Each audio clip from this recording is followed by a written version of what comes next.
In a world where difficult topics are often shrouded in silence, our guest today is a beacon of hope and understanding.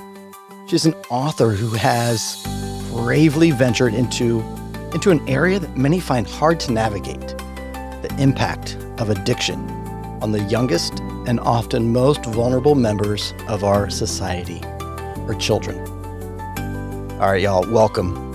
Welcome to the Prevention Leaders Podcast, a podcast that is all about exploring extraordinary journeys, innovative strategies of prevention champions from across the globe.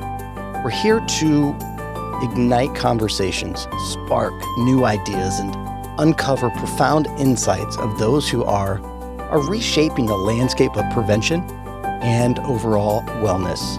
I'm Dave Closson, your host and your guide on this inspiring adventure, and today's episode promises to be nothing short of remarkable. I'm honored to introduce Trish Luna, the Nashville-based speaker, trainer, and author of the much-heralded children's book, Lambi Learns About Addiction, a book about prevention.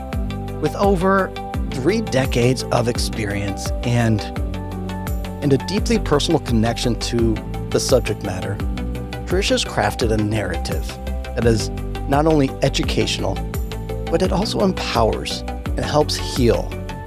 Her book is more than just a story. It's a lifeline for children grappling with the realities of substance use disorder in their families. The book is a guide, a friend, and a source of comfort in times of confusion and pain. And today, we're going to explore the journey behind Lambi Learns, the challenges, the triumphs, and the profound impacts it's having on families and communities. So y'all, without further ado, let's give a warm welcome to Trish Luna. Trish, thank you for joining us today.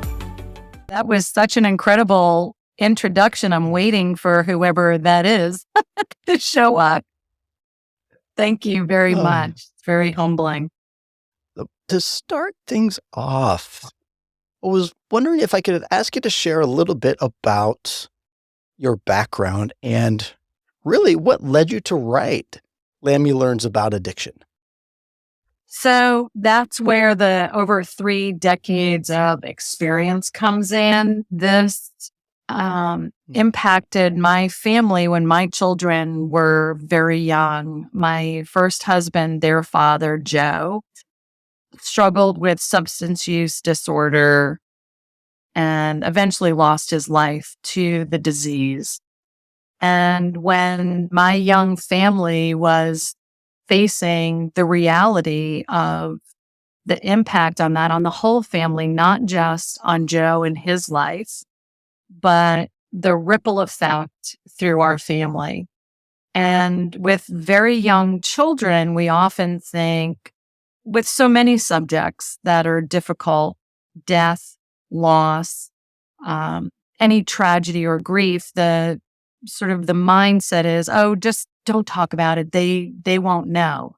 But we know that kids are sponges and magnets, and they are watching every tiny detail that's going on, and they are surely and directly impacted by this, but have no resources directed to them. So you dial back to the mid-'80s, which seems like a million years ago.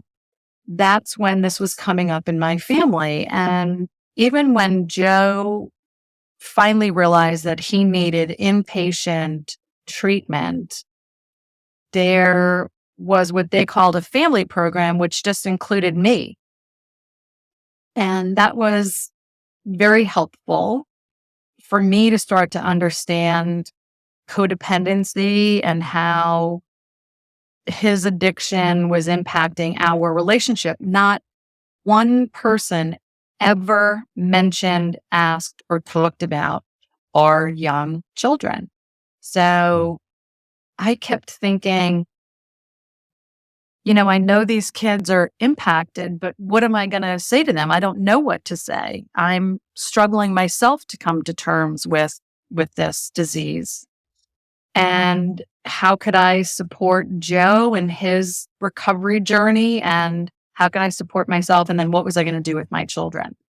But I felt like, Dave, honestly, this is where I first encountered the shame and stigma of this disease, because I was so naive to how to deal with it that when I went to our pediatrician, rather than get any good advice or comfort, understanding, there was absolute judgment. I just felt the temperature in the room completely change, and, kind of a side eye look and just a judgment that you make. It's like, oh, you people are like that sort of thing. Same with my pastor. And when I tried to speak with the teacher at my kids' little preschool, it was a little Mother's Day out, I just wanted to make them aware that, there was this tragedy happening in our family. And again, and this is really no fault of those people, but we just had no framework or structure to have those conversations. And so, on top of what I was already dealing with and terrified of and completely ill equipped to deal with, I then had this shame and this otherness put on me, which, I mean, as I think about it now, it still is quite painful to remember what it felt like to be sort of pushed out of our society. And that is still what drives me today. It's still a very personal, very emotional, and a very passionate subject for me. I don't know if you're watching my face, but I just went through a whole range of emotions, from Yeah. feeling the weight of what you were carrying, and even just connected it to my short bit of being a parent. I've only been a parent for 7.5 months, and just trying to imagine what it That's would feel like. Parenting is hard, it's period. Like, oh my goodness. yes. But then to get hit with the shame of from a Yeah. pediatrician and a pastor, like, Mhm. that kinda ticks me off a little bit, to be honest with you. Like, Well, again, you have to put things through the lens of that time as well, right? So, um, but Dave, the thing that I realized is, or the thing that made me angry, like you're saying, ticked you off, is, this is long before Google, right? So you could go to the library. You didn't look online for anything because there was no online then. card But catalog. yeah, go to the Dewey Decimal. I was wondering, do they even teach that anymore? Does it exist? I don't know. I guess it would have to, but um, so I went looking I went to the library and tried to look up, alcoholism and drug addiction still. I mean, you could kind of talk about alcoholism, AA, people had at least really heard of that, but drugs were a whole next level. So, but here there were books about everything. And I read to my kids all the time. So it was learning about sharing and nighttime fears and bath time. And then there was books about pooping. You remember the book Everybody Poops? Everybody, yep. Everybody Mhm. poops. And I just thought, my Lord, we can openly just talk about pooping, but we're not going to address this topic. So it's just like that shameful and that Mm. closeted, if you will. So I read to my kids a lot, as I said, and most of the books were in rhyme. They're very young. They're 1, 2, and 3, during over all these years. And so I just wrote this tiny little book. It was called My Daddy Has a Problem, because just on my own, I thought, okay, I need to say something. I don't want to just say he's sick, because he is sick, but not in the way that they understand that. So I would say, your daddy has a problem and it's on the inside. So you you don't necessarily see it, but he's different from other dads. So it was, it went something like, I have a dad so big and so strong, you might look at him and think nothing is wrong. But my dad is different from others you've met. He has a problem I'm not sure how you get. And, it just went on to just recognize and say the words that this is happening. Because I knew, not trying to tell a child that what they're experiencing and what they internally know, something's not right, to disregard that feeling or teach them, no, everything's fine. You set them up for a lifetime of having their antenna be broken, right? Mm-hmm.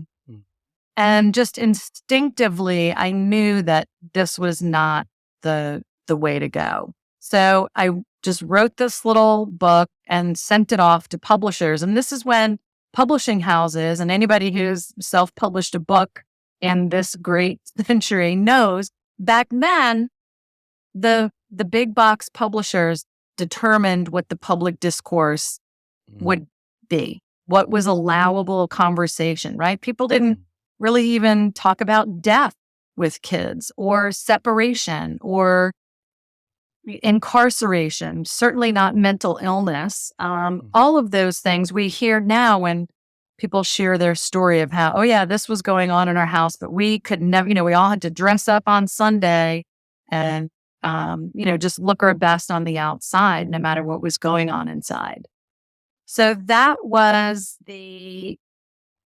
what prompted me to write a book all those years ago. And it was just soundly rejected as, layering on this other layer of shame and stigma, that this is not an okay conversation to have, even as gently as, my dad has a problem I'm not sure how you get, right? I mean, I wasn't even using the word addiction at that point. Started to talk a little bit about, how your personal experiences and that first book really influenced Lambi Learns, but I'm wondering if you could unpack it a little bit more about how those experiences, even down to just that first book, really help shape the overall narrative and message that comes with Lambi Learns. Yeah. So after those years of trying to get the My Daddy Has a Problem published and just being rejected, we kind of moved on with our lives. I actually moved to Nashville. My mother lived here and I had these two little kids, and Joe, unfortunately, was struggling further and further, and he eventually lost his job. He was a fireman and a police officer, both when we were down in Miami. And he eventually lost those jobs and we lost our houses. I mean, Joe was an entrepreneur. He was kind of doing Flip That House before that became a TV show. But eventually all of the money, everything we had went to his drug use. So I moved here. We got divorced. He spent many years struggling to gain some recovery, and he would get long periods of recovery, but he eventually lost his visitation rights with the kids. We had a couple of really terrible experiences where the children were endangered by some of his choices. And it was a heartbreak. It was just a constant heartbreak for myself and for Joe and for our kids. So, but kind of life went on its own path, and I had other jobs and I raised the kids, and, sort of, they were constantly in therapy. And as he used to say, we had this one guy who used to do a Mr. Potato Head for them to express their emotions with. And anyway, they would just kind of razz me a little bit of, yeah, mom always had us, because I wanted them to talk about how they were feeling, because I know not having it acknowledged, not being able to express the emotions, just and not talking about it doesn't make it go away. So then, sadly, fast forward, my my daughter, she's the mother of my two granddaughters who are 11 and 12. Samantha struggles with substance use disorder. And I can't remember if it was like 2014, 2015. She really, when the girls were very young, I started seeing the same things happening.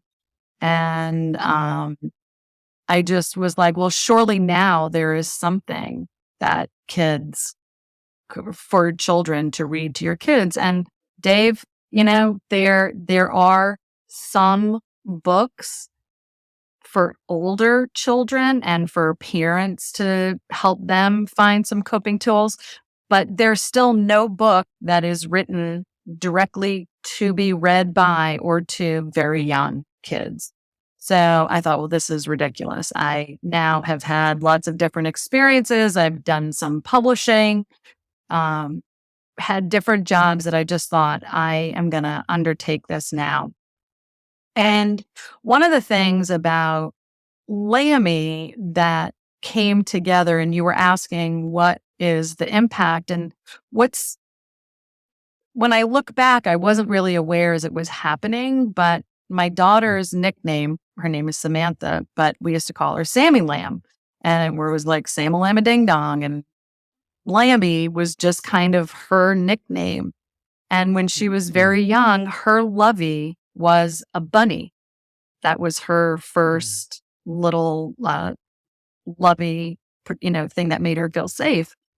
So, I have to say, when people say, oh, that just was a download, it just came to me. But the first stanza in the Lambi book is, my name is Lambi, but I am a bunny. Isn't that strange and isn't that funny? You'd think I'd be a lamb, but I have long ears. You'll see not everything is as it appears. And so that it turns the whole concept of what we think we're seeing when we see anyone. No, we don't know what we're carrying, what somebody else is carrying inside. So that just came together. And, as it turns out, that's my daughter's nickname. She actually has it tattooed on her body somewhere.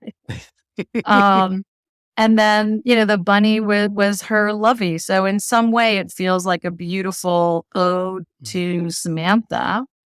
And,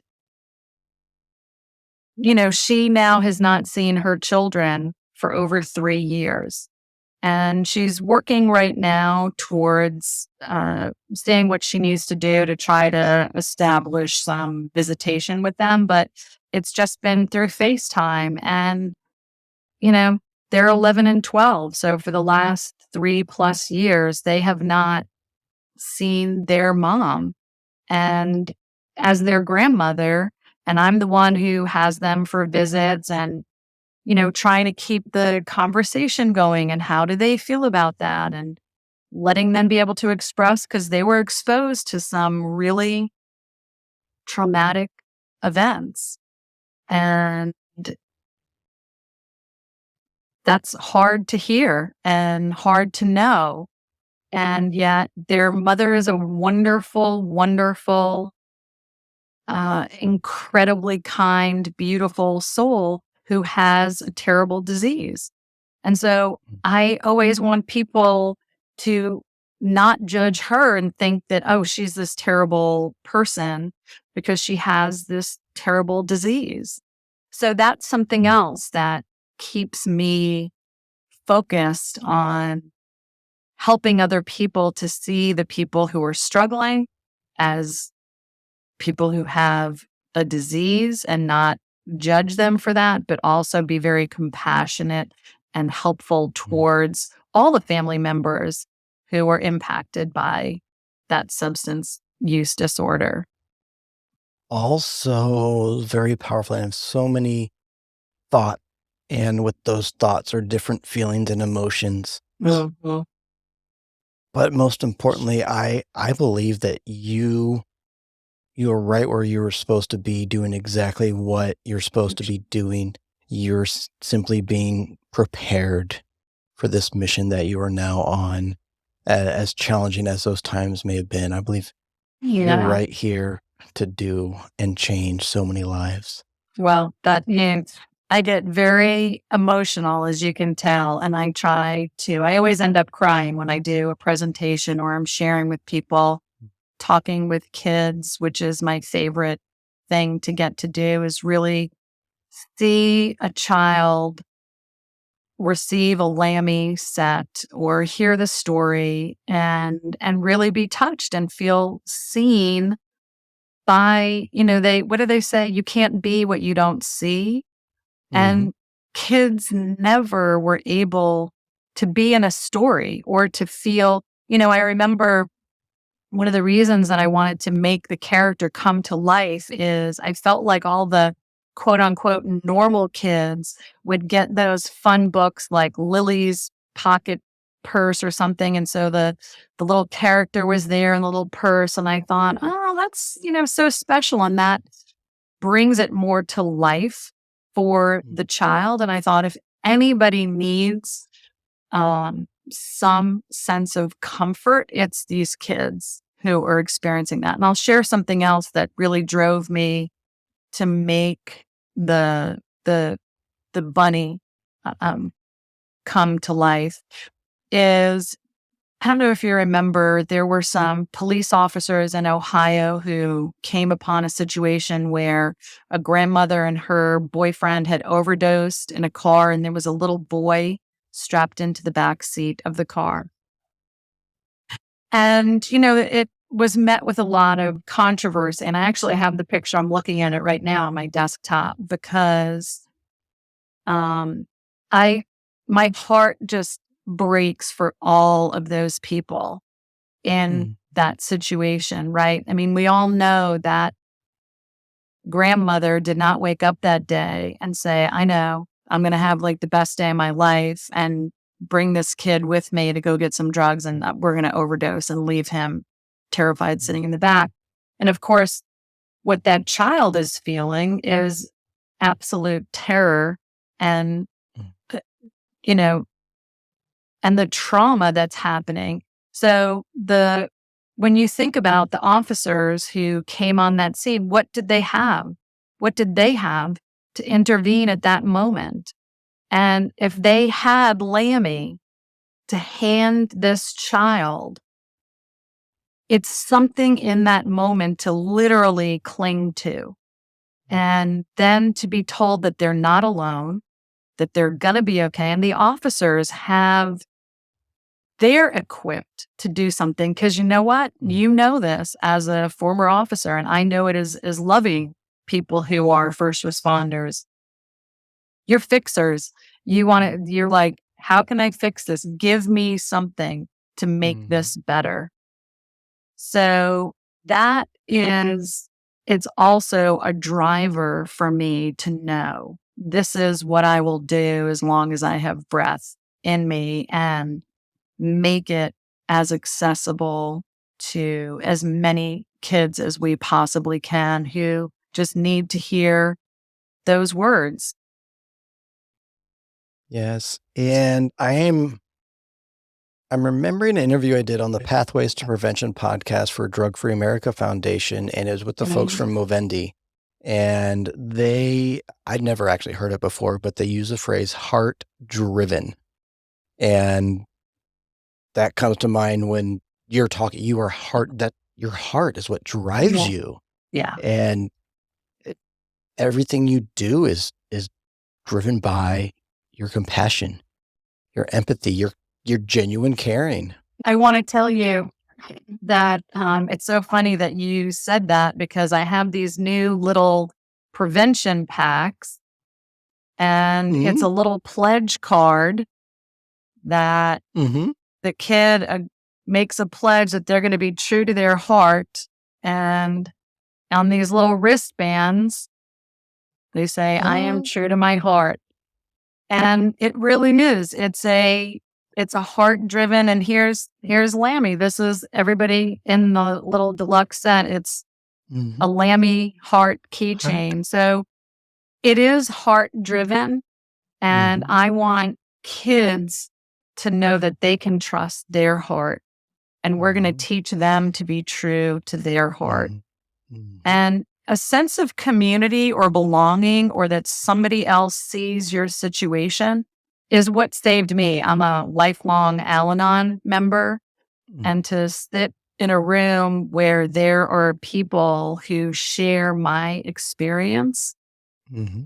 and don't judge me for what I'm going through, it has just been such a game changer for me. And I want to make that possible for kids, even if it's just they know that Lammy knows how they feel, that there's somebody else. And I've had people tell me, I love when organizations get the Lammy sets and then they share stories with me where they were able to use it and the difference it makes. And one person told me that a child said, Mommy, Lammy knows just how I feel.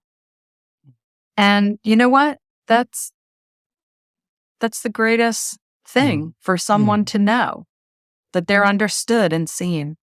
That just felt like a hug right there. Just I have goosebumps, and I don't know how to explain it, but it just felt like I just got a nice warm hug there. I don't even know what I was going to ask next. Such a Sorry. Oh no, such a beautiful moment.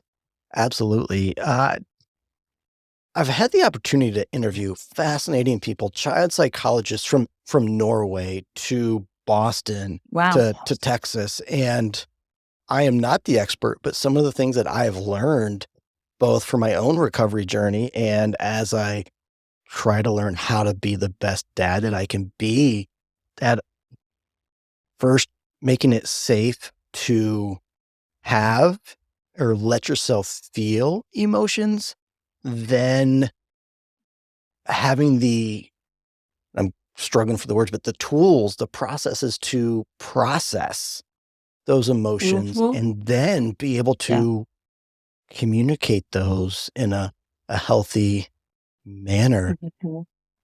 And as I'm still learning to do it as a 40, almost 41-year-old man, I can only imagine trying to teach that to young children. And so how do you do that? How do you find that balance between talking about addiction and emotions with a young audience, keeping it very, for lack of a better word, age appropriate in the storytelling?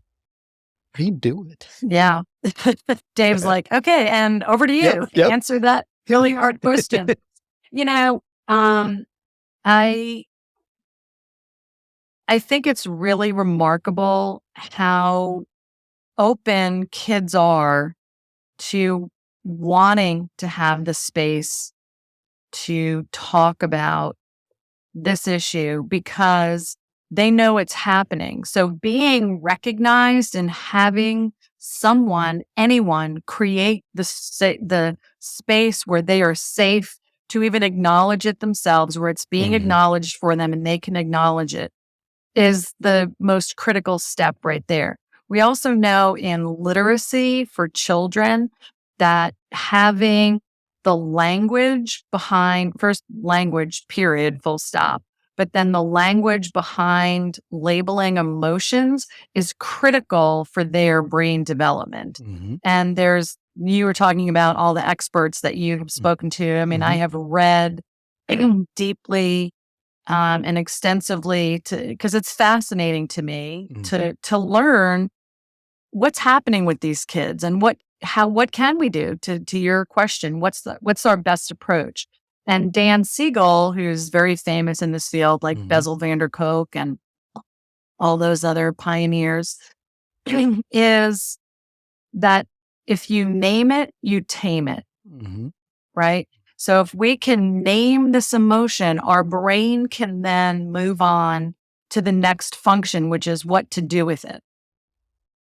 So offering lots of language around emotion, words, we don't really, that isn't something that we really talked about, Dave. You know that growing up. I mean, I'm 20 years older than you are. So for sure, when I was going to school, nobody was really talking about your feelings. It was more like, hey, suck it up, buttercup, and we're going to get this done. And it was like, the old adage our parents would say, I'm going to give you something to cry about.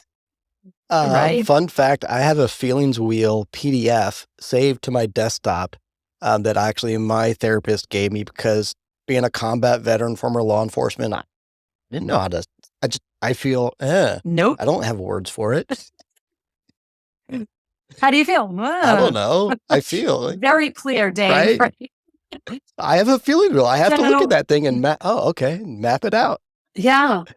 But, the more refined we can make those determinations, right? So you can say sad, Mhm. but is the sad from grief, from a past loss? Is it an active loss right now? Is it based on fear? What are those fears? Are they known or unknown? Is it the fear of so the more we just say, hey, we're going to talk about this, the the further along we can help kids. Basically, what we need to do is get their brains regulated again, Mhm. because what we're learning is staying in this constant fight or flight state. Mhm. When children stay in this state, they can't learn, their brains aren't developing properly, and there are lifelong negative consequences of that. And that's all the discussion of ACEs. And so we know now we have to have PACEs, positive childhood experiences. And how can we implement those? And how can we empower these kids to know that, you know what, they are going to be okay? Honestly, that's one of the hardest things for me as a grown up, to tell myself that I am going to be okay no matter what happens. And I have waited. I mean, Samantha is in a good place right now, but Mhm. there are many, many, many countless days and hours that I spent fearing the dreaded phone call. Mm. Unfortunately, her journey, which is her story, but she doesn't, I mean, it's just a fact that she was, the drugs that she was using are the most dangerous. And I can remember saying one time she was going to a program and some friends of hers who were in recovery were over. And I just said to them, guys, it's so hard for me to understand. I said, now that fentanyl is so prevalent in everything, isn't that terrifying to say, hey, yeah, this might be okay to just, if somebody wanted to get higher, you think it's, whatever. But when you're basically picking up a loaded gun, Mhm. doesn't that change? And this woman said something so profound to me, and that just like ripped my eyes wide open. And that was, we are not living to live. We are living to get high. And if we know something is dirty or has that in there, we want it because it's a better high. So that we're kind of looking for that. And the reality of, just being able to have this conversation honestly and have that shared with me honestly, gave me a huge education right there. So obviously you're not going to talk to a child on that level. I just say, across for all of us, open, safe conversation is the only way we're going to navigate through substance use disorder for between adults, with kids and their parents, with the whole society. How we interact with this, with our other members of our society, is going to be our way forward. So I don't know if I think I went off on a tangent there, and I apologize. Just bring us back. Yeah, so the power of conversations. One of my friends, she truly believes she's changing the world one conversation at a time. And I agree. yep, Lambi is a way to create safe space for conversations that matter, conversations that change lives and are ever so important. I agree. That's the purpose behind it. And it's turning tragedies into triumphs. I love to use words like that for kids, that obstacles into opportunities, right? We don't have to have a bad outcome just because there are bad circumstances. So equipping kids with labeling emotions and then regulating the emotions, right? So it's really critical to impart as many what I call Lambi's cool tools for calming down, because we just need to get those regulation systems back down, right? Get their little brains back into a space where they can function and learn, whether they're at school, or just at home. I mean, just living life. So one of the things I love is all the little nuggets that are then in Lambi. So we sort of go through this emotional journey where Lambi's saying, hey, I'm going to tell you that this is something that happens. And I'm also going to tell you that, diseases are not always treated the same, right? So acknowledging this shame and feeling alone. And Lambi just saying, it makes me feel sad and alone, and I feel shame inside. And you don't want to see friends, you just want to go hide. But then it talks about safe, trusted people and things that a child can do, whether they're alone or with a safe, trusted adult.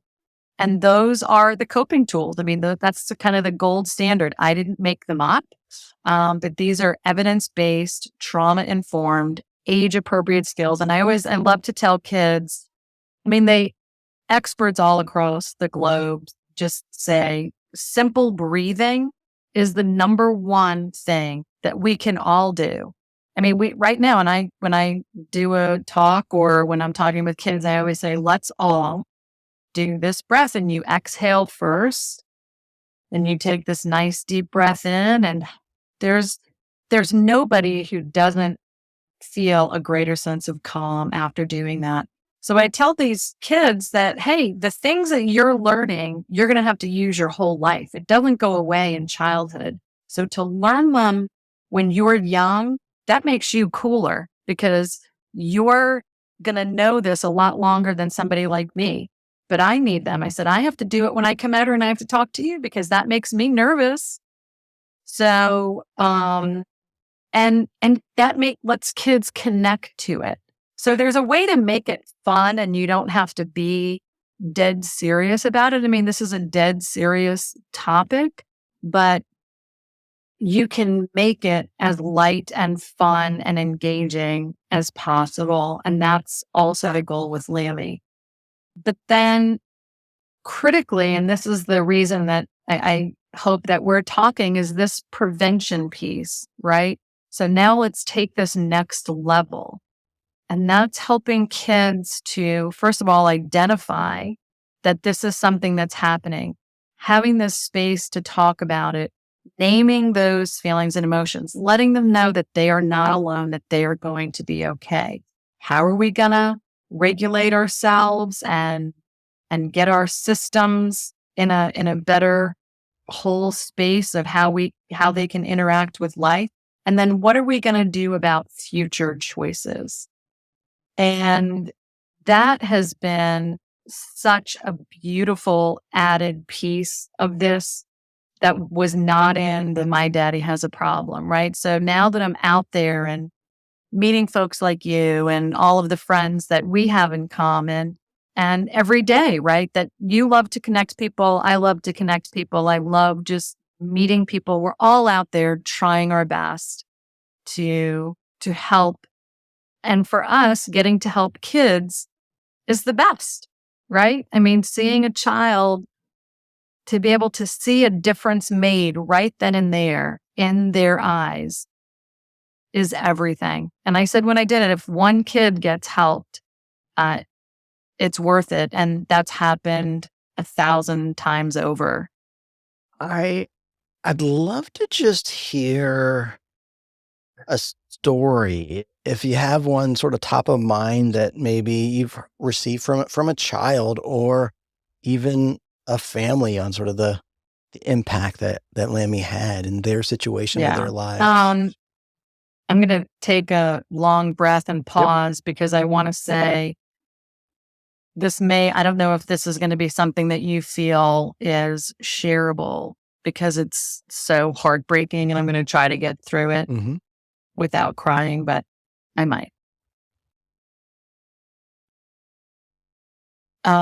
So when we were both at the National Debt Conference, someone from Tennessee came up to me and he said, "Trish, I just have to tell you a story in case you ever wonder if what you're doing makes a difference."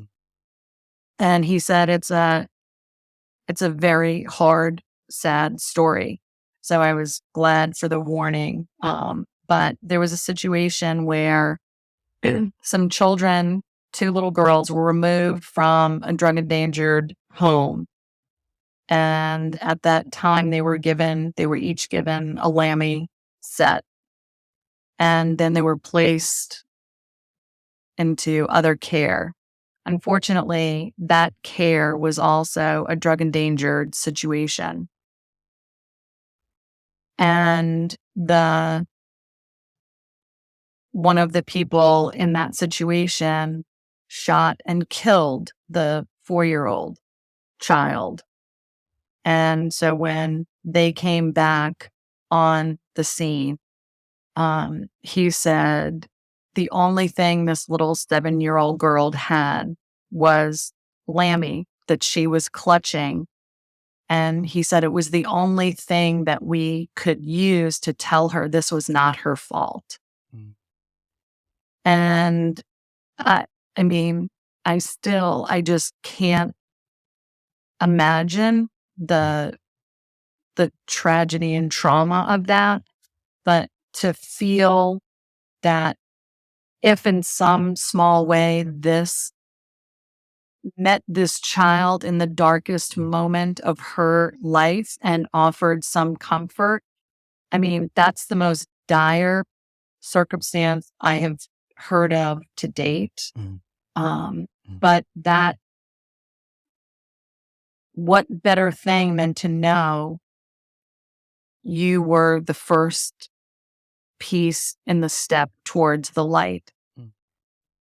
The only thing that child had to hold on to squeeze as tight as they wanted in that traumatic world that they were in. It wasn't just a moment, that's their world. And I'm familiar with the story and the individual. He was actually on this podcast in December. I love it. Yes, speaking of breath, I'm going to take a breath to kind of process that story. Very, very powerful. And I wonder, you talked about the 2 children, they were given a Lambi. How are folks across the country sort of utilizing Lambi as a resource, as a tool, as a comfort mechanism? You know, it has been incredible to me to see how it just has taken on a life of its own. As I was writing it, I was picturing writing it for someone just like me, right? A mom trying to find a tool to talk to, have a conversation with her kids. But then very quickly, what came to light once I basically just stood out on the corner like, hey, here's a story. And I know there are people out there who need this. So, but it was first responders who connected in such a meaningful way to have this, I mean, literally wrapped up in a bow packet to give to a child that affords them tools right then and there. So that is one of the biggest ways it is being used. It's also in recovery courts, which were actually started by a judge right here in Tennessee. That whole concept of a recovery court rather than just incarcerating people. Mhm. They love to have this resource because we know how many kids are impacted. And in schools with school counselors that they're in, I'm in Tennessee, so this is where my easiest reach is. But now that I'm connected with folks like you and other national organizations, that once they become aware of this as a resource, it's in their um, community coalition programs in faith-based organizations. And I think you've talked to Tabitha Mhm. Curtis, the Mhm. the Tennessee Drug Endangered Children's Director. And one of the things that Tabitha does, which was just so brilliant, she is so amazing and incredible, is they brought that, because when I send these out, if somebody's ordering 100, I think I shared with you before, the largest was the Georgia Department of Behavioral Health got 5,000 sets. So they just get the boxes of the bunnies, they get the bag separately. So Mm. they have to assemble these kits.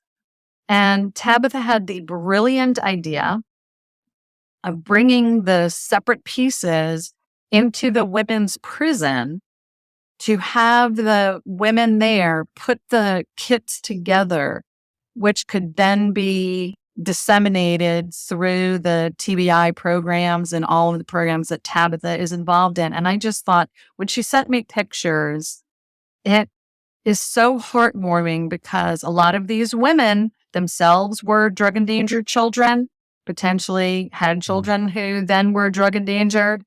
And this gives them a sense of giving back or doing something. And what I hear so often, Dave, when I am in these rooms and talking to people, and where I've been, where the parents and the kids are in these recovery homes together. And there was one time a woman, I want to say she was in her late 30s. Excuse me. Too much talking. There was a woman who was in her late 30s who came up to me and said, I just want to thank you so much for writing this book, because I have needed to talk to my daughter about what's going on in our lives, and I just never knew what to say. So I was thinking, this kid was 10 years old. And I said, well, what have you said? Because she had been being raised by this woman's parents. She said, we just didn't say anything. And we just know how damaging that is. So all these stories of people feeling that they can be a part of the healing Mm. for the next generation of kids. And so many grown-ups say to me, I needed this book. So I say it's ageless, because if this is something that you experienced as a kid growing up, I've seen more adults come up in tears to just share how touched and moved they were and how much they wanted to have it when they were a kid. So we know that kids just need to hear this story.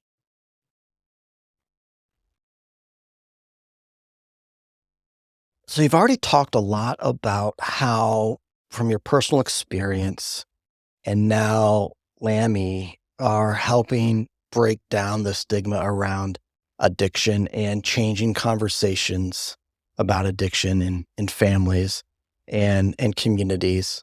But I'd like to open up and ask you, what advice would you give to caregivers, to parents, to educators who might be using the book to help children understand and cope with addiction? That's a great question, and one that everybody asks me when they have the book to use. And the really the most important thing to me was to make the book usable just as a book. It doesn't require a user manual or training to be able to share this story.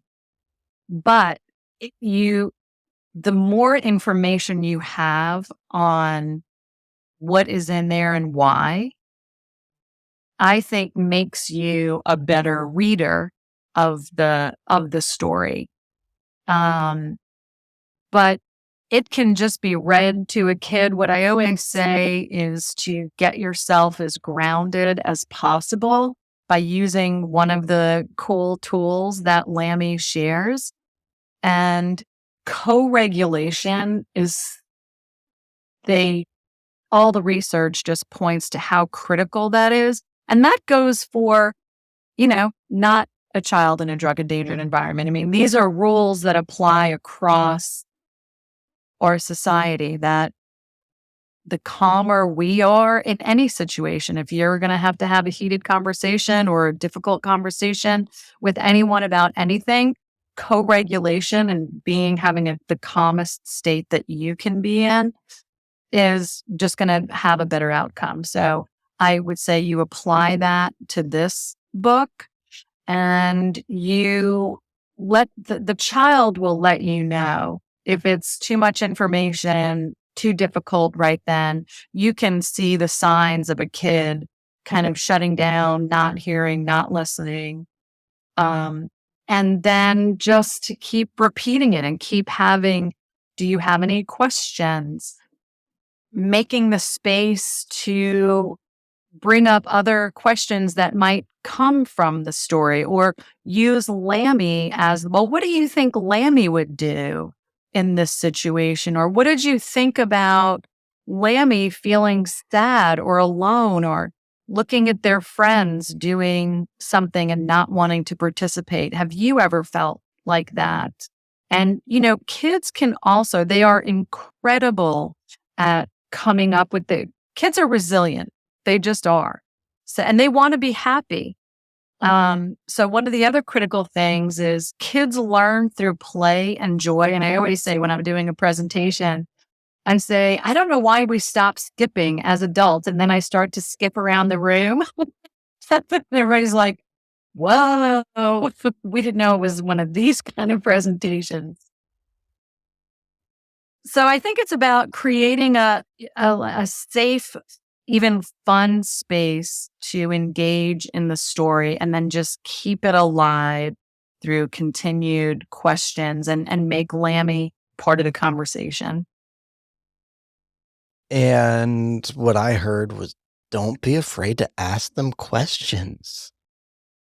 I used to, before I was a parent, of course, and learned motivational interviewing and whatnot, I felt like I never knew what to say to kids when I was interacting with them. Like, I don't know what to say, and ask them questions. Just ask. Yeah. Just ask. Yeah. Yeah. Kids love to, especially in this experience when I'm out and talking with kids, they all want to share what they know, what they've seen, what they've, what their experiences are. And the little kids, it's so sweet and cute. I have to tell you another story that I was in West Virginia, and we brought the big life-size Lambi mascot, and it was in an after-school program there. So they had kids, I want to say probably from 1st to 5th grade. And maybe there was about 50 kids there, and they each got a Lambi set. And then Lambi showed up and was walking around, and the kids were all, so excited to have Lambi there. And then I was reading the book, and they were reading along with me. And there was one girl in particular who I want to say, I think she never knew her dad, but then her mom had overdosed and died. And so she was in the foster care system. And the woman who had volunteered to be in the Lambi costume was this little girl's foster mom. And this little girl looked like Cindy Lou Who. I mean, she was the cutest, sweetest little angel. And so all of the kids got to go up and have their picture taken with Lambi. And some of the older kids, you can see inside the mascot's head. It's obviously not real life Lammy, but some of the older kids are like, we see that it's, whoever. And I was like, yeah, but don't ruin it for the little kids. And they were like, oh, we won't. And then this little one, I want to say was 6. She went up and she had her picture taken. And then as she's coming back, she said to me, I know who's in there. And I said, you do? And she said, yeah, that's my mom. I felt her hand. And whoa, you want to talk about just the sweetness of that, right? Just that mom hand, that touch that could be felt through the Lammy costume. And this little girl, they just know what's going on, right? There's so much more that they know that they're willing to talk about, that if we give them this space and this opportunity, they can share and we can be there. I always say to all the people that I talk to, Fred Rogers has a saying that I live by. He says, what is mentionable is manageable. So if we all made that our motto and how we address kids, right? What is mentionable is manageable. If we can talk about it, we can deal with it. Not talking about it doesn't help it. And then he also says, anybody who helps a child is a hero to me. And if each of us agree that we are going to show up as the safe, trusted person, creating a safe, trusted space, or a compassionate conversation, we're going to change the world right there, Dave. That's the game changer, is the more of us who choose to show up and create the space and see these kids and meet them where they are and lift up the whole family, it's just going to come out a different way. Oh, so beautiful. Oh, so beautiful. And side note, I'm going to circle back to the skipping across the room.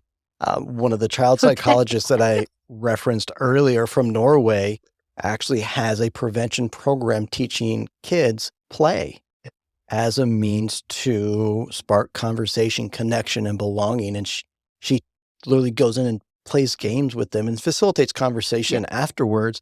But before she can do that, she has to teach the teachers how to play, because we've forgotten how to just play. But there are, just to compound on that, there's lots of scientific study and research about how specific neural connections are activated in play. And joy is just experienced during play. Kids love to play, being outside.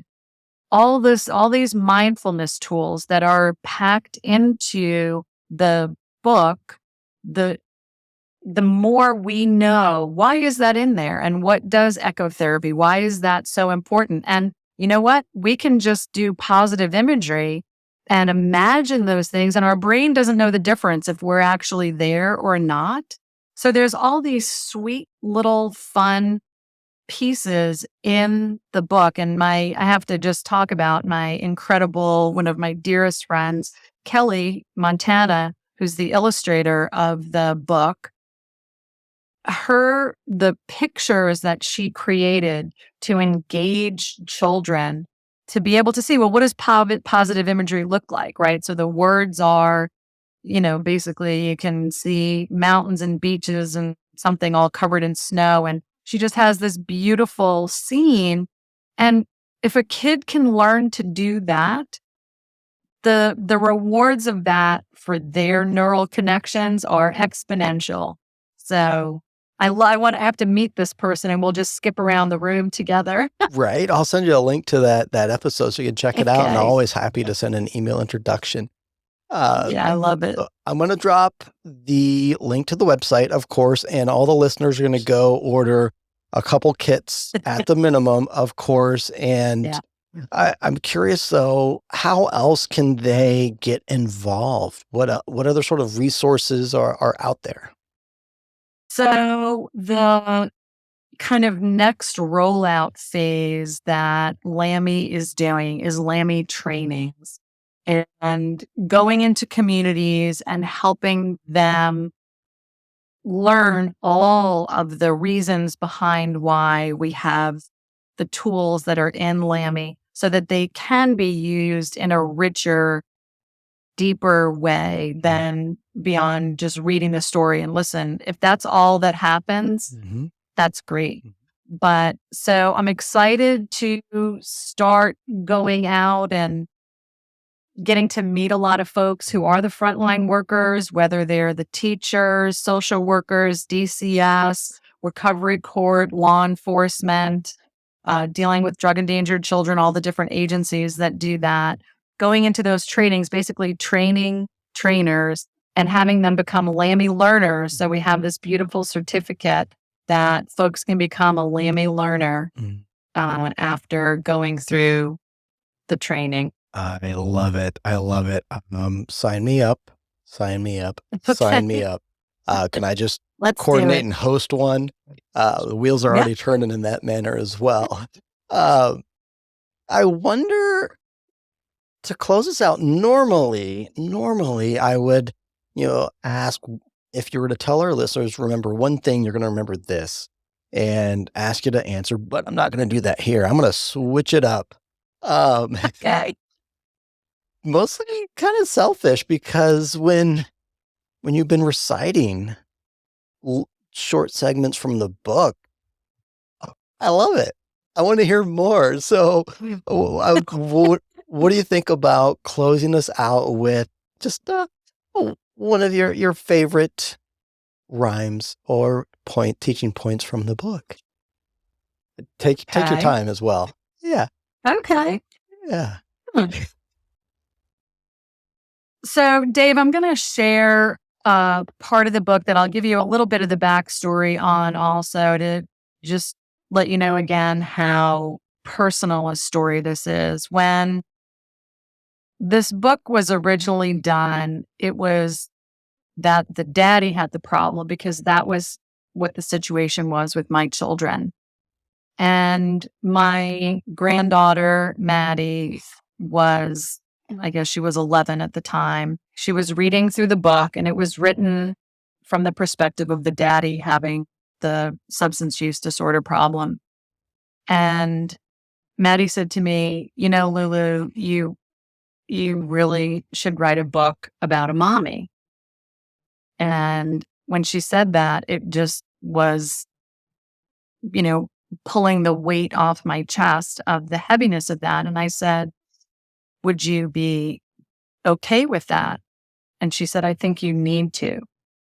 So I was able to call Kelly and say, okay, just for to have your heart ripped out, but can you change the illustration, which I'll show you there, was a picture of a dad. And so Kelly changed it to being a mother.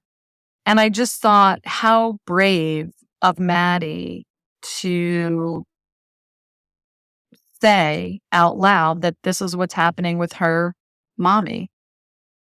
So here it goes. Addiction's a problem you can't always see, and that's how it is with my mommy and me. Her addiction is bad, a really big deal. Sometimes she does things that just don't seem real. Things start to change from being happy and calm to feeling unsafe. I don't recognize mom. Sometimes my fears grow so big in my head, like a giant balloon, all big, bright, and red. When feelings get stuck, like they're here to stay, I've learned a cool trick that helps move them away. I let go of the string. You might wonder why. I've learned feelings move fast, and I let them fly. Now, this doesn't mean that the problem is gone, but this does help my brain to find peace and feel calm. So that's one of the harder parts of the book, of really addressing and stating honestly what a kid is experiencing. And then we start to, from there, lift things up literally and figuratively. And I wanted to also point out, I don't know if you know Jerry Moe. Yes. Mm-hmm. Yeah, you know Jerry. I mean, a true angel walking on earth. And Jerry was a wonderful, wonderful mentor and guide for me as I was writing this book. And he read through many iterations and offered incredible advice. In fact, he helped change the title. I had it, Lambi Learns About Addiction and Prevention. And he said, why don't you say Lambi Learns About Addiction, a book about prevention? And it just makes all the difference, right? I mean, that's just his genius of so many years of doing this. But one of the other things that he recommended when I told him the story about Maddie, and he knows a lot about my family and he has offered incredible counsel. But he said, maybe because you're depicting the mommy and you're talking about that, he said, maybe have something where you would see a dad also. And so there's a page that's just in an illustration where the meerkats are saying, we know how you feel. It's our dad. And then one of them is imagining a scene with the dad in a difficult state. And there's just a little tear in that.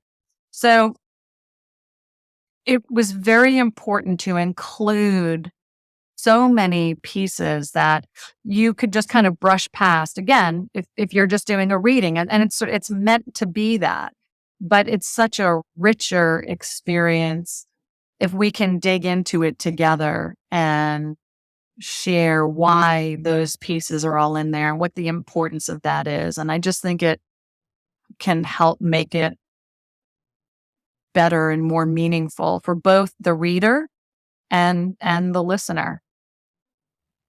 Listener experience right here, right now. You may not have noticed, but I started blinking a whole heck of a lot when you're talking about the balloons and letting go of the string because I was picturing my own. Oh my goodness. Yes.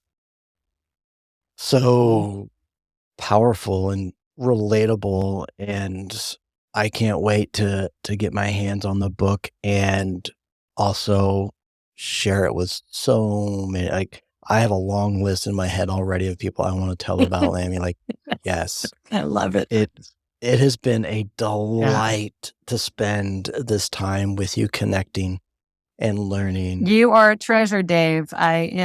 I'm so happy that we were able to make this work, and I know we will have a lifelong connection from here on out that I'm extremely grateful for. This is how it happens, right? We just work together and share the message and make the changes. Funny you should say together, because my motto is prevention is better together, and together we are stronger. You probably saw me running around wearing a t-shirt that said that at the National Deck Conference.